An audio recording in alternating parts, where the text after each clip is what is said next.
Welcome to Moral Stories for All Kids. गांव का नाम नूरपुर था। वहां एक 12 साल का बच्चा रहता था जिसका नाम उजैर था।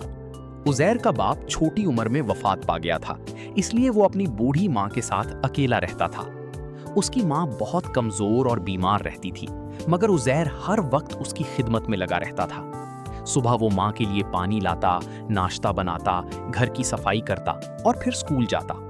स्कूल से वापस आकर सीधा अपनी माँ के पास बैठ जाता, उसके पांव दबाता और उसकी हर जरूरत पूरी करता।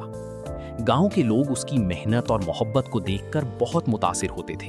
वो अक्सर कहते, ऐसा बेटा आजकल बहुत कम देखने को मिलता है।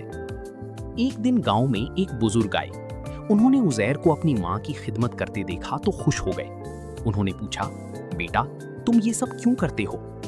उजैर ने मुस्कुराकर जवाब दिया, मैंने अपने उस्ताद से सुना है, जन्नत माँ के कदमों तले है।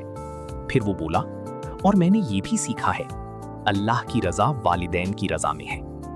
ये सुनकर बुजुर्ग की आंखों में आंसू आ गए। उन्होंने उजैर के सर पर हाथ रखा और दुआ दी। वक्त गुजरता गया। उजैर की मोहब्बत और खिदमत की वजह से उसकी माँ की तबीयत भी बेहतर होने लगी। गांव वाले उससे सबक लेने लगी कि असल कामयाबी पैसे में नहीं बल्कि माँ की खिदमत में है। उजैर की कहानी पूरे गांव में मिसाल बन गई और हर कोई उसे इज्जत की नजर से देखने लगा।